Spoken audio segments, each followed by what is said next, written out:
செவியேறி உரு அப்படின்னு சொல்லி சாமி நிறைய ஜனங்க இருக்கும்போது பேச மாட்டார். அதில் பக்தர்களாக யார் கொஞ்சம் பேர் இருக்காங்களோ அவங்க மட்டும்தான் ஒரு 4-5 பேர் அவங்க வீட்டில் தான் பேசுவார். அப்படி பேசும்பொழுது செவியேறி உரு அப்படின்னு ஒன்று வரும். அது உபதேசம். இது சுவாமி பேசினதை எழுதியிருப்பாங்க ஷார்ட் ஹேண்டில். அப்புறமா இதை பிரிண்ட் பண்ணி சாமி காலத்தில் இது கொடுக்குறாங்க. முன்னர் புளிப்புடைய மாங்காய் பின்னர் இனிப்பு உள்ளது ஆகின்றது அப்படின்னுவார். ஆனால் முதல் ஒரு மாங்காய் முதல்ல புளிப்பாக தான் இருக்கும் எப்போவுமே, எந்த மாங்காயும். ஆனால் அதே மாங்காய் காலம் மாறும் பொழுது இனிப்பாகுது. அதே போல் ஒரு காலம்னு ஒரு கருவி இருக்குது சைவ சித்தாந்தத்தில். முதல்ல அவங்க எப்படி வேணாலும் இருப்பாங்க. அதே குணத்தையோ அதே எண்ணத்தையும் கடைசி வரைக்கும் பார்க்கக்கூடாது. அவங்க இந்த மாதிரி கடவுளை கும்பிட்டு மாறுவாங்க.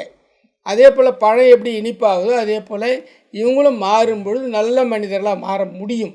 அதில் நான் இப்படி தான் இருந்தேன் அப்படின்னு சொல்லிட்டு அவங்க வாழ்க்கையை வேஸ்ட் பண்ணிக்காமல் இதுலேருந்து சாமி கும்பிட்டு தப்பிச்சு வர்றதுக்கு வழியை கண்டுபிடிக்கலாம். இதுக்கு சூட்சும ரகசியம். முன்னர் புளிப்புடைய மாங்காய் பின்னர் இனிப்பு உள்ளதாகின்றது அப்படின்னார். அதே போல் முன்னர் மதுரை சுவையுடைய நுங்கு பின்னர் அச்சுவை இல்லாதாகின்றது. இள நுங்கு இருக்கு இல்லைங்களா, அது ஆரம்ப காலத்தில் நல்ல டேஸ்ட்டாக இருக்கும். அதே முத்துனாக்கா அந்த நுங்கு சரியாக இருக்காது. அதில் ஒருத்தன் எப்பவுமே நல்லவனாக இருக்கான் அப்படின்னு நினச்சின்னு போனீங்கன்னா அங்கேயும் நீங்கள் ஏமாறிங்க. அவன் ஒரு காலத்தில் சூழ்நிலையை அவனை மாற்றலாம். அதில் எப்பவுமே ஒருத்தன் நல்லவன் நினச்சாலும் அவன் மாறுறதுக்கு வாய்ப்பு இருக்குது.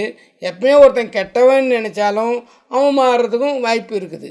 அதில் ஒரே பிராண்டை போட்டுட்டு ஒரே பிராண்ட்லேயே ஒருத்தன் வாழ்க்கையை நீங்கள் நடத்தும் பொழுது நீங்களுடைய ஏமாற்றங்கள் வருகிறது. அதனால் இதை முன்னர் புளிப்புடைய மாங்காய் பின்னர் இனிப்புள்ளதாகின்றது, முன்னர் மதுரை சுவையுடைய நுங்கு பின்னர் அச்சுவை இல்லாத ஆகின்றது அப்படின்னு சொல்கிறாரு.